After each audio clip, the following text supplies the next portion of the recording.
So, Bob, is this a safe place for discourse? I hope so. Good. Because I've been pretending it is for quite some time. Because we have the normal show disclaimer, but rather than disclaim, I mean, we'll do the normal disclaimer, but rather than just do the normal disclaimer, I'm going to go ahead and say it right now. I'm probably going to piss off the science folks, and I'm probably going to piss off the religious folks. Why are you going to piss off the science folks? That doesn't seem like something you would do at all. Well, it's 2020. Outrage culture was born not that long ago, and people just like to be pissed. But do scientists play that game? Because they're pretty factual. There's different kinds of scientists, right? There's just, I mean, they're humans, right? So it depends. I guess. I just don't see Neil deGrasse Tyson getting outraged. So something, I consider him a scientist. So something happened in 1984, Bob. Do you know what happened?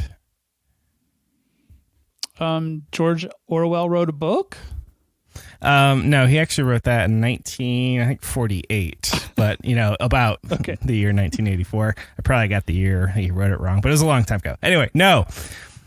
What you meant to say, but you didn't say, is Gozer, the Gozerian, asks the Ghostbusters if they're gods. And Bob, do you remember what they say? Oh, how did I misquote that? Right. Are you a god? So do you remember what the Ghostbusters replied? Who are you going to call? No. In fact, they said no. They said, when Gozer says, "Are you a god?" and they're like, "No." No. And then she tries to destroy them. So how does this? I'm terrible at this. That's okay. I am a bastion of useless pop culture references. Okay. So Bob, would you like to play God on Earth? Kevin. I think I have since I have children. Doesn't that qualify? Yeah, maybe. I guess you kind of brought life into this world, and the common thing is, I brought you in this world, I can take you out. Take you out. At least that's what I was told when I was a child. Okay, so playing God. I don't really know if I have playing godlike tendencies. I'm a floater. I just kind of go where the wind takes me for the most part. All right, so would you consider saving or manipulating populations of species of animals on Earth a bit of kind of messing with how things work, kind of godlike a little bit? I know where this is going. I know where you're taking me. Oh boy. All right. No, but we do. Well, let's naturally or not. Let's develop it a little further. So there's an article, and I think his name was Diego or something, the turtle. Maybe his actual name. He's been tasked. He's a giant turtle. He's been tasked with making babies, making more giant turtles. I think he succeeded, and they set him free. Yeah, he made 2,000 babies. So there was at once, a very small number. Now there's 2,000. Thanks to his sexual prowess as a giant turtle, right? I didn't read the article. Did they do it naturally, or did they do an extraction and implantation method? I'm pretty sure he did it the old-fashioned way, Bob. Oh, good on him. Oh, yeah. So if you listen to Joe Rogan, which I know we both do, sometimes he'll mention wolves are being reintroduced to curb elk populations or deer population and things like that. And other things that we kind of play God as humans is genetically modified organisms. And you and I have talked little, 3 sentences maybe on the pod and maybe a little more off about where we are with genetically modified organisms. And for the lay user, a GMO is basically vegetables that produce bigger fruit. It's going to be chickens. Well, actually, before we get to chickens, it's going to be basically. But since the dawn of since the dawn of time, we've been genetically modifying just by breeding. Yeah, and Like, just like the turtle, the good old fashioned. I was trying to come up with what do we call that as humans, because we took corn, because like the original corn was like really small, meager looking, and we used, I guess, expedited natural selection to make the corn super fat and feed the population. Well, you brought up... And apparently something similar has happened to bananas as well, because apparently the bananas of old don't taste like the bananas of today. Well, how long have bananas tasted? Plus, they don't exist. What? I don't think the bananas of old actually exist anymore. All right. I mean, there's those things called plantains or whatever. They kind of look like bananas. Yeah, but I think that there's... I'll have to find the article and maybe put it in the show notes, but there's definitely some discussions about how bananas have been genetically re-engineered through breeding. Bananas are like the number one selling thing at Walmart. I believe it. Yeah, and I used to work at a Walmart distribution center, grocery one, and bananas were like the first class citizen of products in the warehouse. I mean, you wanted to get in trouble, go mess with the bananas. There's a whole team of people that will like take you down if you try to mess with the bananas. It's amazing. All right. So we've crossbred corn. Well, it's very popular in the plant world to cross-pollinate species to create a new plant, whether it be more suited to feed more people or visual appearance. Plants, like flowering plants are pretty common there. So there's a lot of people who are against GMOs because I guess they ignore the idea of expedited natural selection, because that's air quotes nature. But there's also the laboratory version where they're kind of doing gene editing. And then there's no shortage of labeling. If you go, you'll see gluten free, and then you also see non-GMO on the box too.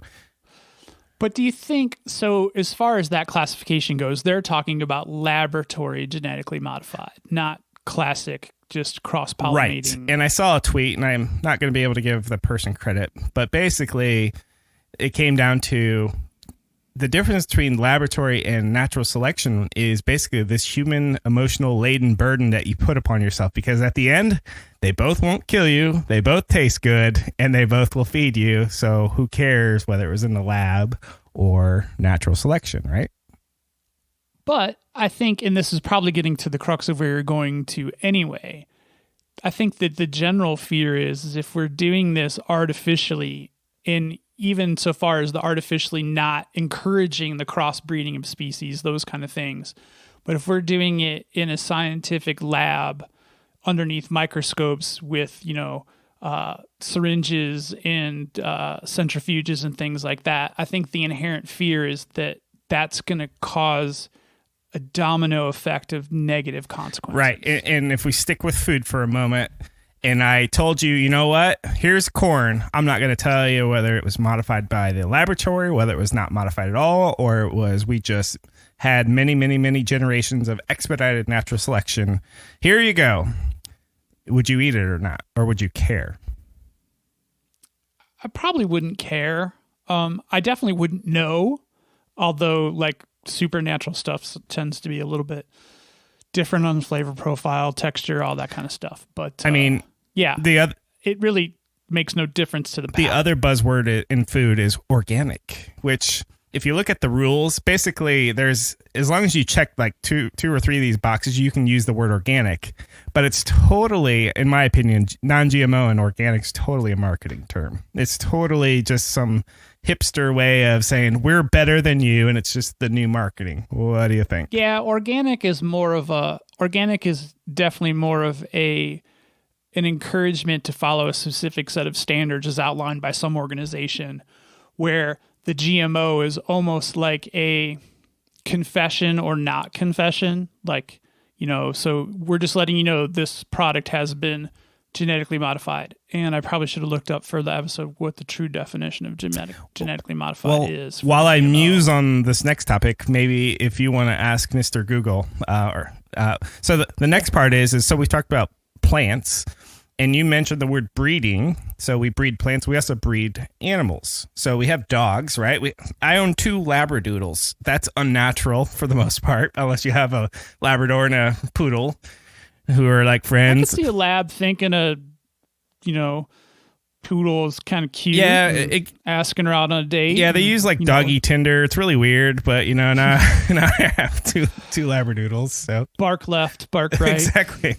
And then we also have, so we don't eat dogs, well, fortunately, but we have cattle, pig, sheep, that sort of thing. We do have like the bacons and the steaks of the worlds. And we've also done an expedited natural selection of those. We also have things like this is antibiotic free. We have free range chickens, things like that. So we definitely, I don't know that rises to the level of God, but it definitely rises to the level of manipulation. And hopefully I've bought enough time for you to tell us what GMO is defined as. Oh, totally. GMO, or genetically modified organism, is a plant, animal, microorganism, or other organism whose genetic makeup has been modified in a laboratory using genetic engineering or transgenic technology. It's a couple $5 words. That's right. We'll just go with it's some science involved, right? Well, I think the important part is laboratory. Okay. So if there's two different crops in a field and they cross-pollinate and it makes a crop that's more suitable for fill in the blank, that is not genetically modified. That is just good old-fashioned farming. You are listening to the Bob and Kevin Show with Bob Bar and Kevin Gishesky. Each week we cover relevant tech and social issues related to technology. Our website is bobandkevin.show, and our episodes can be found virtually on any podcast network. Be sure to follow us on Twitter, Instagram, and Facebook. Just search for Bob and Kevin Show.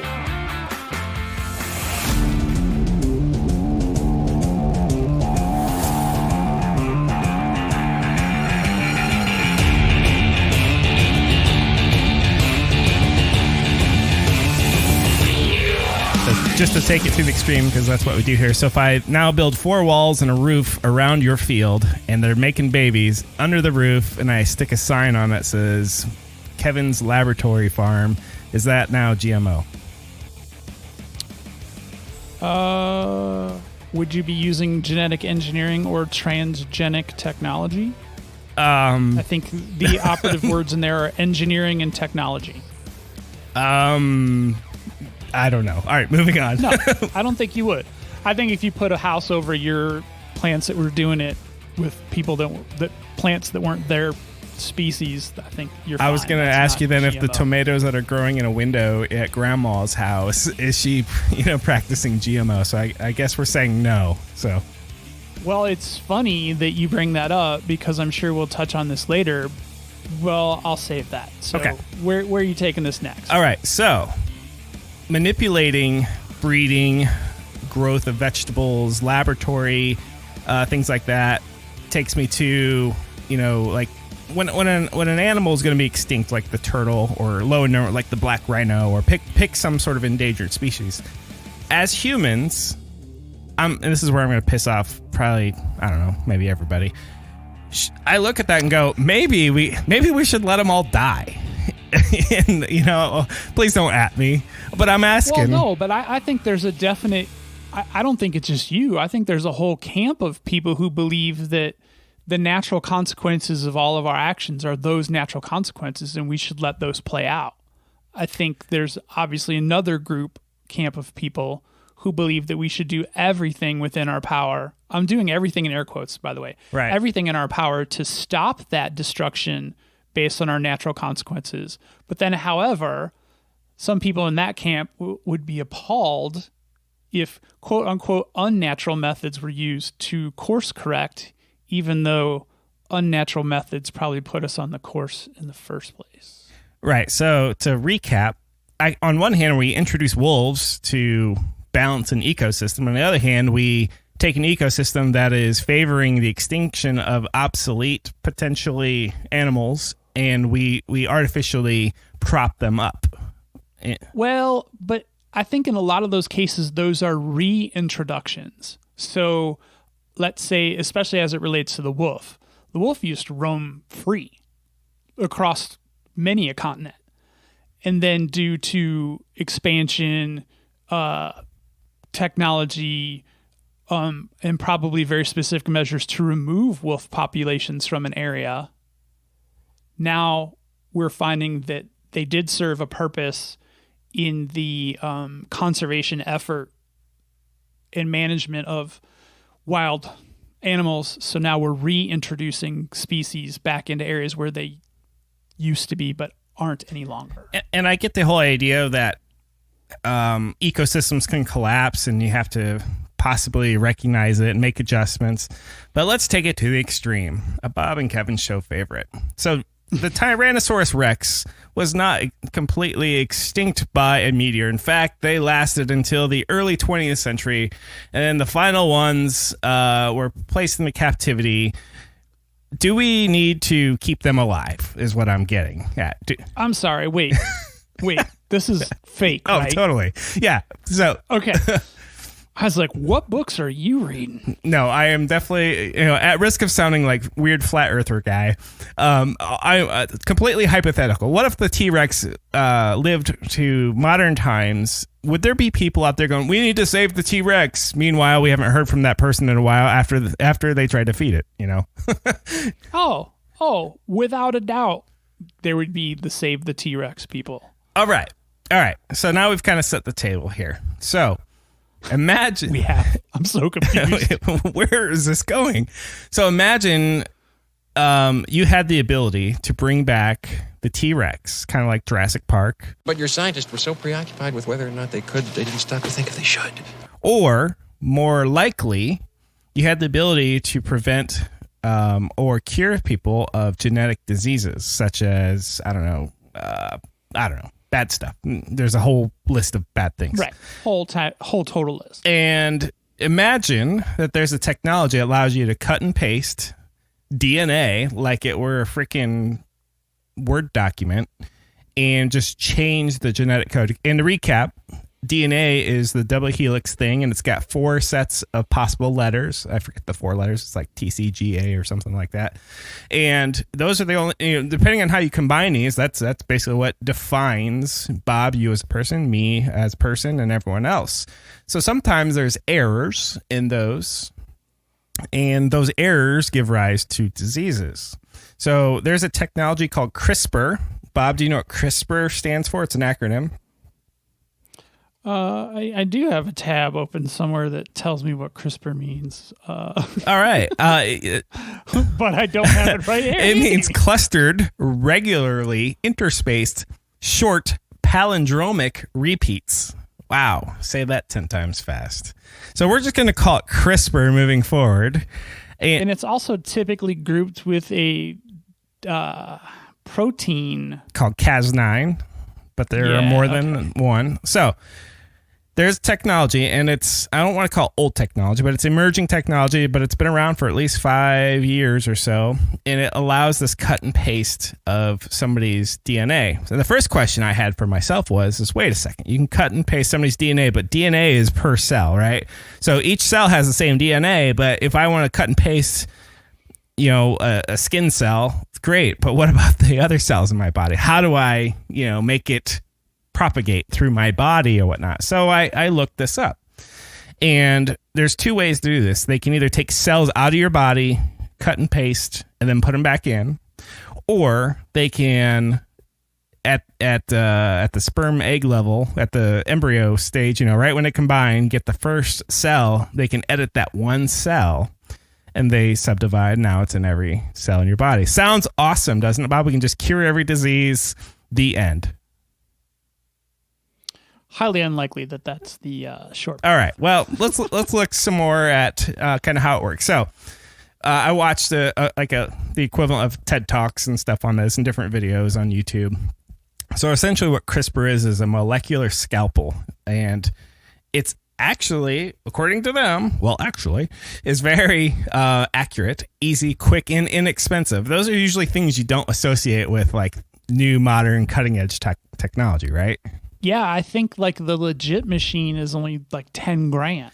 And so there's you can buy kits online for about $200, and you can do biohacking on yourself.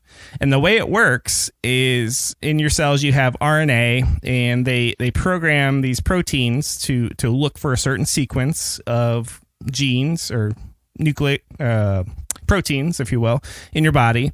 And once it finds a match, it will then cut and paste, take the old one out, or I guess it would be cut. Or would it be cut? Yeah, it would be cut and paste. It can remove completely. It can replace, or it can repair. And repair would just be realigning the CGs, the T's, and the A's to put it in the desired sequence. So the programmer in me goes, so this is pretty much a regex. So based on this pattern, it kind of is. And Bob, when you if you have 99 problems, regex totally blows, yeah, okay, by yeah. the way. So because imagine what would happen, and this happens all the time in programming. Hey, I think I got the pattern to match, and then you apply it, and it either A, doesn't match, or B, what's worse is it matches a bunch of stuff you didn't intend it to match. So that's kind of important. If I have trouble with a regex for a phone number, for instance, right? You're telling me that scientists have figured out the regex for all DNA sequences, or, well, I guess they haven't figured out for all of them, but the literature says it's relatively simple. I believe that's a quote, to pretty much decode anywhere they want to. So we can't. So phone number is tough. Email is even more like controversial because there's like, hey, I need the regex. If you Google the regex for email, you will get so many answers that all of them say are right, and then there's the well actually guy who always puts the little comment and stack over. Well, actually, it doesn't cover this case. Okay, whatever. I got it. Okay, so what's this best for? Well, apparently if you have a single gene that's jacked up, this is the best thing so far that they've got. And one other delivery method that they have for this, and the idea here is this is going to cure some disease. They had one delivery method that they're trying to use is create a virus that attacks every cell in your body, and it performs the cut and paste everywhere in your body. So the virus becomes the transport mechanism, if you will. That's basically the process they were outlining in a NPR episode of Radiolab that I would listen to a couple years ago.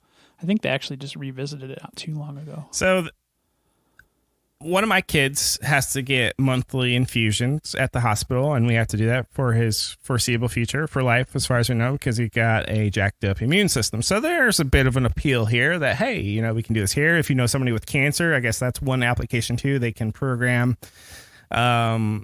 things to, attack cancer.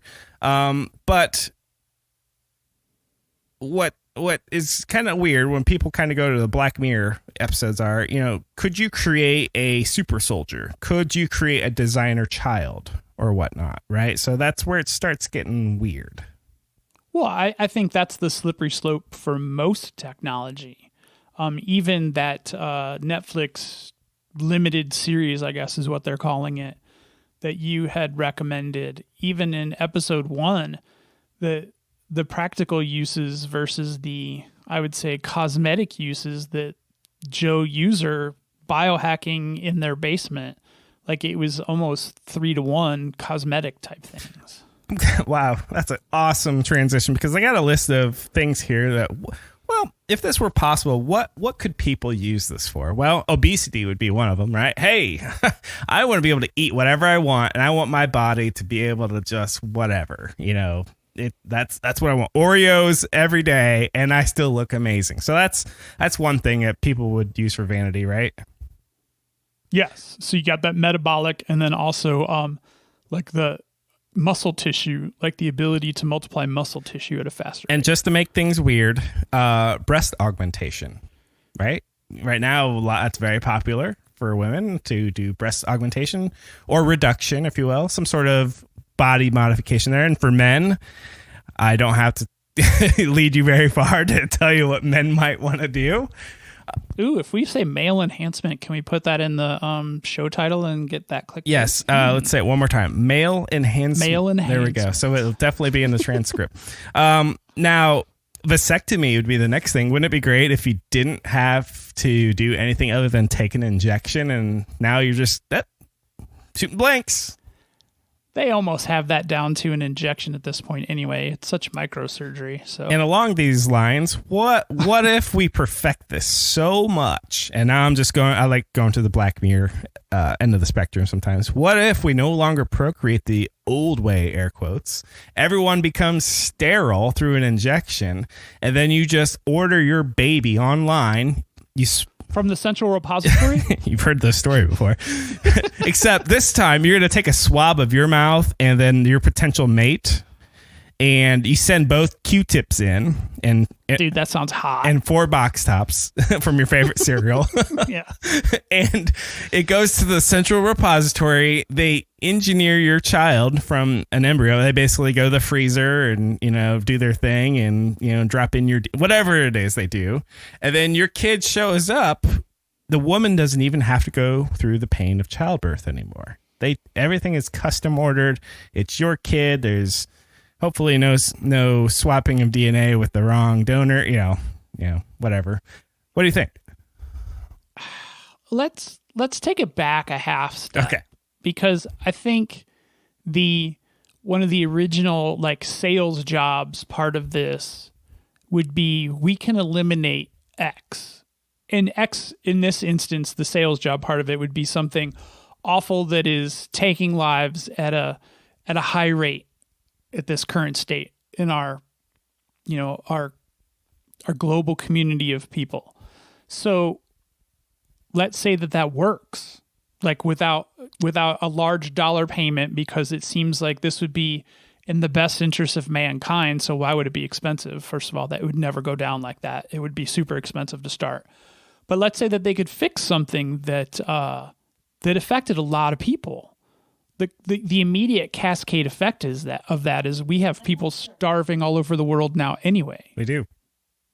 So why would we want to artificially inflate our population that's already growing at an extreme rate anyway? Oh, so one of the specials that I was watching brought up immortality. Sounds great, right? We can live forever. No, that's a shitty idea. It is a shitty idea. And B, even if you double the life of humans, 200 years, imagine the food requirements. And the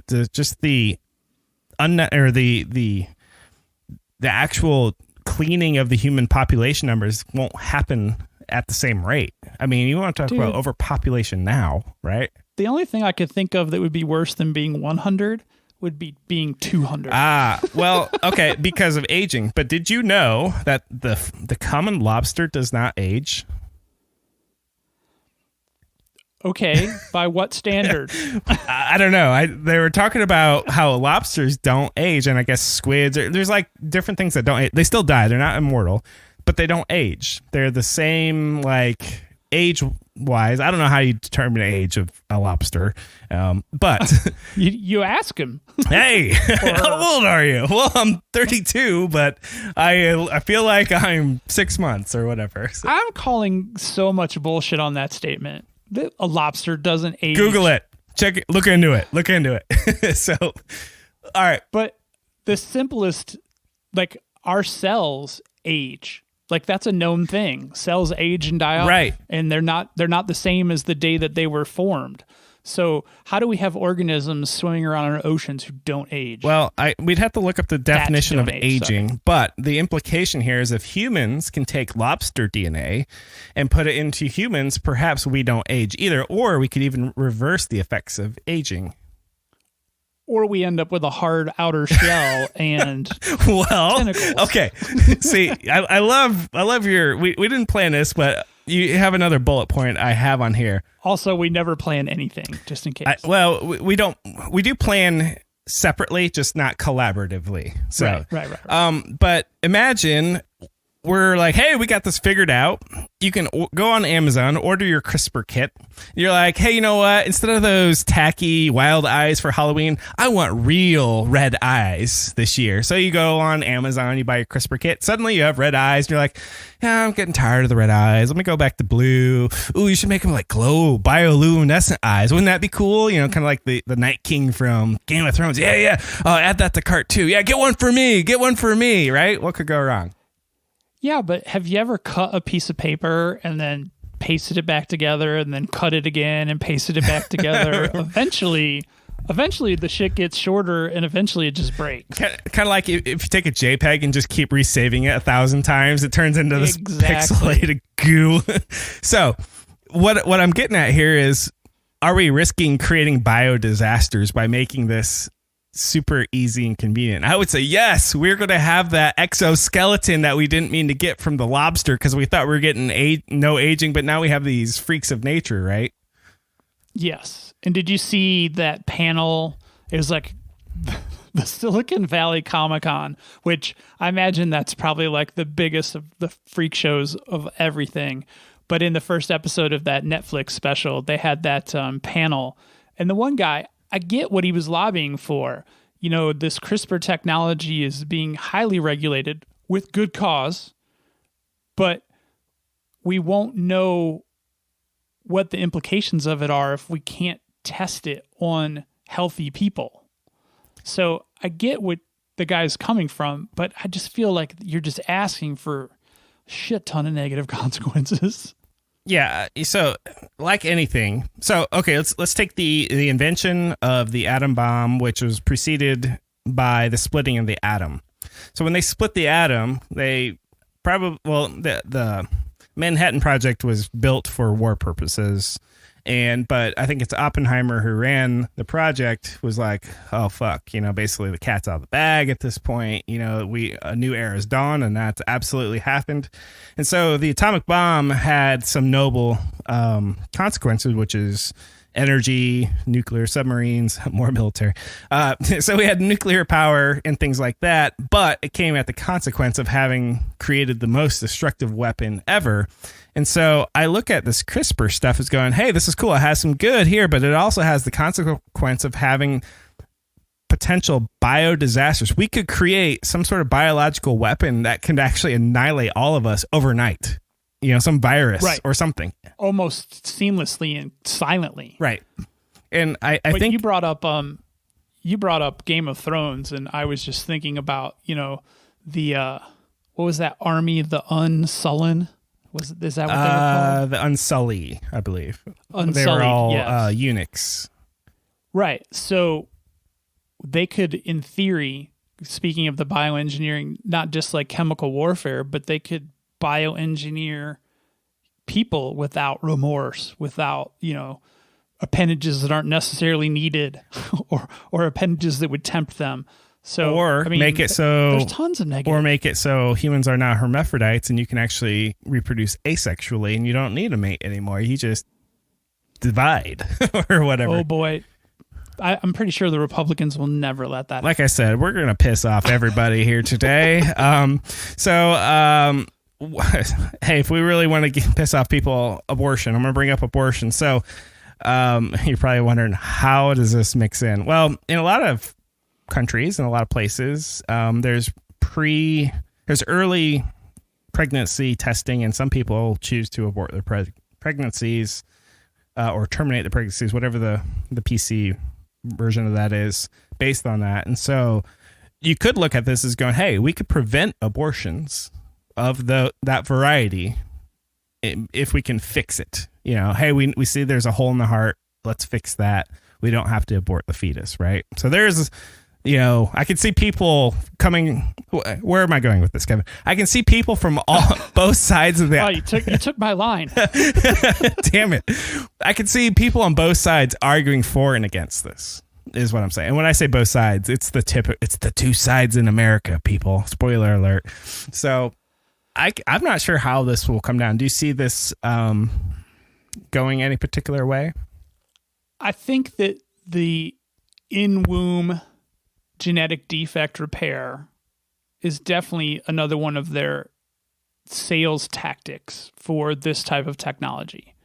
But also, to go back to your blue eye, red eye, cutting that piece of paper so many times that it just shreds. I could see that same technique being used for fertility, like an on and off bit for fertility. Oh, yeah. So you mentioned it with the vasectomy. It could obviously be used for women's reproduction as well. So you basically could go in and, instead of being on birth control pills, get your DNA edited over a 6-week course or whatever it is to turn off your reproductive organs. And then when you get to a point in your life where you think you're ready to settle down and have a family, you just go back and get it turned back on. It's the new birth control, right? Hey, I'm young. I don't need... It's the new everything control, unfortunately, I think. And that gives rise to, hey, I'm going to take my children down to the clinic, hit the off button, because they get born with it on. So I'm going to hit the off button. Hey, kids, you just go be promiscuous as you want, learn about everything. Hey, we've even taken care of HIV. That's not a thing. We turned that off, too, so you're resistant. Just go for it. Man, this is getting really weird. But I think when you... Like, in going back to the documentary again, or whatever that is, the limited series it's called on Netflix. It's called Unnatural Selection, because I don't think we've said it. Unnatural Selection. Okay, sorry, I meant to name it the first time. But if you go back to Unnatural Selection, this whole discussion of putting these kits, or the ability for these kits to exist in a quote-unquote home lab, I mean, basically you could start to... there's the people there that were biohacking themselves, but you could most certainly biohack your kids without their consent, though. Really? Well, that'll be the next thing, because we already have, it's the HPV virus vaccine that you can give to a tweener, 12, 13, 14-ish. And that's controversial. I mean, heck, people find getting the measles vaccine controversial. So, I have a hard time thinking that this will get very far. However, I think some of the aims of these biohackers is to make it so simple that if it's not legalized, that there will be a black market of biohacking out there. Kids, you're worried about marijuana? Worry about people getting genetically modified at this point. No, and I think that the biohacking movement is well underway. And body modifications have really transitioned into biohacking to be more permanent in nature. And it comes up in sci-fi shows all the time. Oh, yeah. So, it's definitely part of culture. And this technology, like I said, that one article I found, I think the base regular machine that scientists use is only $10,000 for CRISPR. And now they've found a way to replicate it for literally pennies. So do you ever watch crime shows like The Last 48 or... I try really hard not to. So I'll binge watch some of those and just think less of humanity. But a common theme during those shows is the DNA matched the results. Well, guess what? Let's say you murder someone. I didn't want to say I murdered someone. Let's say someone murdered somebody, and I bought one of these kits. FBI, if you're listening, I'm pretty sure Kevin murdered someone. So, oh man, it's getting weird. Let me finish my thought. Took him off his game. Yes. So could you modify your DNA after the crime and it suddenly no longer match? And now I'm able to say, well, I'm only an 8% match versus the 99.99% match. By the way, you're not the father. Well, Maury Povich for you. Yeah, it's totally going to mess up the Maury show. But no, first of all, huge personal disclaimer here. I've never killed anyone, unlike my co-host. Hey! Wait. That's not what I meant to say. I don't know from the research that I've read. So I think it's very realistic to say, yeah, you could tweak something and be that not 99.9 match. But I don't know how long the course is to make a genetic correction to that extent. I don't either. Of course, that's during a lot of these talks, and one of the I don't know if she's a co-founder, but she's one of the names. Her name's Jennifer Doudna. Yeah, that actually sounds right. She she was on this panel, and she was very upfront and said, hey, look, we can change one gene. We can maybe change a few sequences. And then when the panelists were being asked about these Black Mirror type things, well, not yet. But she didn't rule it out. She's like, in the future, maybe. But she kind of threw a dose of reality, I think, on some of that. I did have another sort of use for this. Imagine you're Russia, North Korea, or even maybe the United States, because they're known to do some torturing. Let's say you had a detainee or a dissident, political dissident like China. You know, if you're not part of the party, you're against the party. Could you modify? You send them to a. Let's just say we'll just go China. Okay, could you modify them in a way that would mark them or alter their behavior or some sort of, or even like, your truth serum. Hey, turn on these genes and they won't tell a lie, during interrogation. I mean, there's just so many bad things I think that are going to come out of this. Oh, no doubt. No doubt. All right. I have a question for you, Bob. Okay. If it were safe and if you had some sort of debilitating thing, hypothetically, would you do it to yourself or would you consult a professional who could perform some sort of modification to you? I think that begs such bigger questions. You're so responsible, Bob. That's such a responsible answer. Well, I think about this all the time because, I think you and I both do because we're parents. Our kids, they're unique. And ourselves, personally, we're unique because of who we are and what our circumstance is and how we deal with that circumstance. And just like you wouldn't want to say you're defined by fill in the blank, it's still part of who you are. I just don't know. I think I would fear the downside, like the unknown downside. Yeah. To try to undo something that's already been done for whatever reason or no reason. So, but it's done. If I were to have surgery, and I've had minor surgery, but I've known people have major surgeries. That's a physical manipulation of the layers above the stack, if you will, of DNA. It's a higher order modification. Getting your ears pierced, getting a tattoo, those are all body modifications to different extents. So I could see a rationale that DNA modification is just a modification of the body at a different stage of the diagram, if you will. And if I were dying and there were a certain cure and there was, I guess the chances of it working or not were high or low, but you're saying there's a chance, I might consider it. Right. But that's life or death. I think that there's so many situations where in-betweens. Right. Or out of convenience. Like being paralyzed or... Well, maybe paralyzed, because I think paralyzation definitely contributes to a life or death situation. So there's a saying, an injury that is based on life, limb, or eyesight. So I think one of those three would definitely rise to the level of hell yeah, let's try it. However, vanity things such as, hey, I've got this freckle right here on my butt or whatever. Can you make it go away? But don't use a knife. Can you just make it no longer part of my genome? And, stuff like that. I don't think obviously it's worth the risk. But I know people who have, those giant, what they call gauged earrings. Hey man, you got freaking coffee cup saucers as gauges there. You go, man, you go. I'm not that, but that guy would get his freckle removed off his ass. Yeah, I wonder if that would work. I don't know.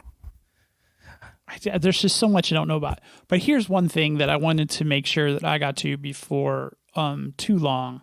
One of the things that freaked me out in doing this research, and I don't know if you saw it or noticed it if you were doing any of the research online, but there are freaking ads.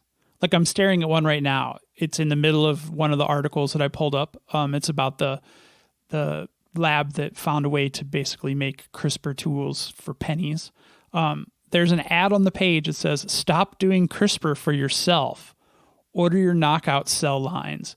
So there are companies that you can pay to fabricate your knockout cells for you, because apparently that many people are doing it at home. There's advertising for it. There's a market for this. Wow. Yes. Well, I wonder if this is kind of looked at by the FDA as like a supplement. This hasn't been tested. This statement has not been tested by the FDA. Good luck. But I think one of the challenges that they talk about all the time is that China, or maybe it's because it's only regulated at the upper levels and not at the personal level. I don't know. But, one of the arguments is, well, China's way ahead of us in this technology because it's not as regulated as it is here. The old, we got to get ahead of them, the bad guys, right? Seems to be a very common theme. So I just want to ponder another potential use of this. So life is very fragile. As far as we know, you need oxygen, you need water, you need, a place here, or you need a spacesuit. Imagine going to Mars without a spacesuit. We could genetically modify our astronauts to breathe the very thin atmosphere, or we could genetically modify them to breathe methane on one of the moons of Jupiter or Saturn. Of course, there's other problems like pressure suits, and I get that. Don't at me. But imagine we can modify, humans to travel through the cosmos. But all that would require an extreme amount of experimentation, which is the problem right now. Which takes me that's not really back to my solving a clickbait problem. word, aliens.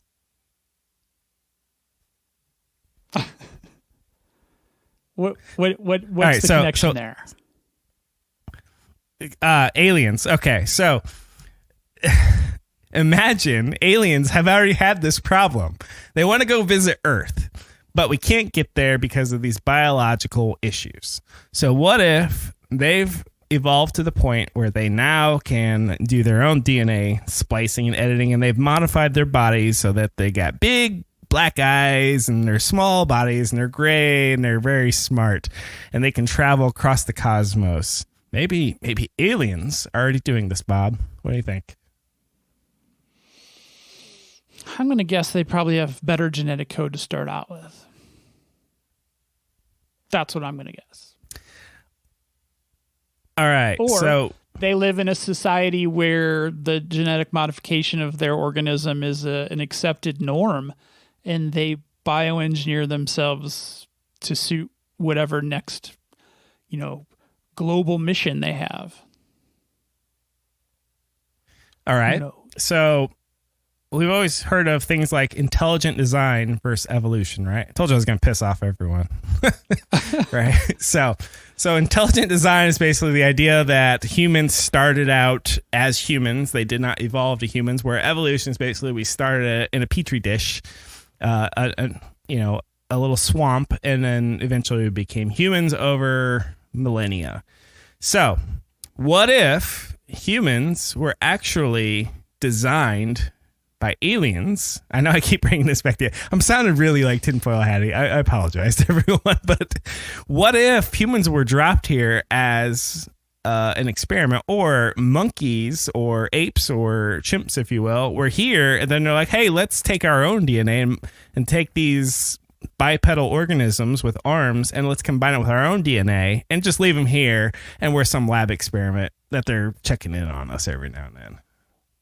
Well, I think that's definitely a common argument for a lot of technological advance. It's either the simulation argument or that, we're the experiment of an alien race. But I don't know if that addresses or solves just because we can, does that mean we should? Kind of, I think, which is the original premise of, why we're talking about this, right? Right. For sure. Because for me, this sounds like a James Bond movie plot at this point, where you got the evil, the antagonist is totally like building this genetically enhanced army or building a bioweapon or God knows what. The thing is I think this CRISPR thing is flirting with the hubris of humanity. And I think it's this innate thing that we have, especially as parents, that we want to create life, and, programmers want to create artificial intelligence, and you got the whole gamut of things. And it always comes back to what you said, which is just because we can, should we? And I am on the fence at this point because I can see the potential good for it, but I right now the bad looks so overwhelming. How do you feel about it? Well, I think the bad looks so unknown, which makes it overwhelming. But I'm also super intrigued that I didn't think of this, and you brought it up with the AI, the machine learning, and then we can even tie this back to bad bias too. I can see it going toward analysis of data, AI determining what the perfect gene sequence looks like, and then the system of splices done with CRISPR to get some one person to that point, and depending on the garbage that goes into that AI analysis, the output could be terrible. Yeah. We could end up with nothing but zombies, a bioweapon that just inadvertently kills everyone, or we could end up with a great future. But the thing is, it's like counterterrorism. You have to account for the 99 things that they can do to hurt you, and they only have to be successful once, right? So I look at this as going for the one thing or the few things that it looks like it could be good for. I also see the downside of this, and that I don't know if it really scares me yet, because it's more academic papers, and there's a couple cases out there at this point. But as they mentioned in one documentary, in the 70s, they had okay computers, but they knew they would have better computers one day. Well, Right. I think the same thing applies here. They have pretty okay technology with gene editing now. We know in the future, it'll probably only get better. Okay. What did we forget?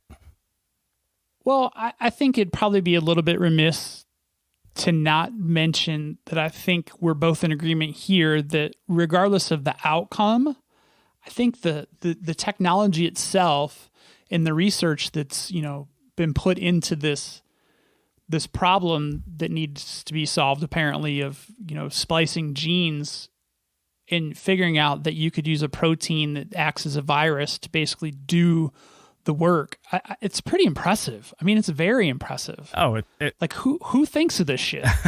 I was reading some of the Wikipedia articles and trying to make sense of it, and I just said, I'm glad I'm a programmer, not a biologist, because I don't know what's going on here. It feels like it crosses over into programming a little bit, though, with the sequence and the rewirings and the knowing how to developing a technique for identification of the bad sequence and then the replacement or the reorganization or removal of that sequence. It's just crazy. Yeah, it's kind of like the chemical version of find and replace. Yeah, it's regex, basically, like you said. And for non-programmers out there, regex stands for regular expressions, and there's nothing regular about them. It's just a fancy way of pattern matching. No way. You could totally find the pattern in anything. So I'm going to watch more of Unnatural Selection on Netflix because it's a little short series. I haven't made it through all the way. There's some good videos on YouTube regarding CRISPR and whatnot. I've probably pissed off science people, conservationists, religious types, but I just wanted to kind of throw out there all the angles, and definitely got in some chops for aliens are probably at play here. Probably not putting that in the title, but hey, and for anyone that's still listening, if you've got thoughts on this, interestingly, we got, Kevin, because of course he puts all of his good tweets on his own Twitter account, got some pretty good engagement on talking about that we were going to be talking about this on the show today. So if you did listen, obviously we gave this a 30,000 foot because A, we're not biologists, B, we're not scientists, but it's a technology topic that I think is going to be more and more brought to the forefront as these days tick by. So let us know what you think on it, for sure. All right, Bob. I think we're good to go. This is good stuff. I'm sure we'll have more to follow as the technology develops and or as zombies approach my front door. Just remember, kids, don't give your DNA to any of the online stores for DNA, and maybe don't modify it with an at-home CRISPR kit. Yeah, just say no, kids. Hey, have you ever wondered how you can get in touch with us at the Bob and Kevin Show? Well, first, you can try us via email at comments@BobandKevinShow.com. Or are you more into social? If so, you can find us on Twitter at Bob and Kevin Show. Or on Instagram as Bob.Kevin Show. That's Bob, the letter N, Kevin Show. And if you're still on Facebook, you can even find us at Facebook.com/BobandKevinShow. And for the serious business fans, you can even find us on LinkedIn at linkedin.com/company/the-Bob-Kevin-Show. How's that for a handle? Let's connect.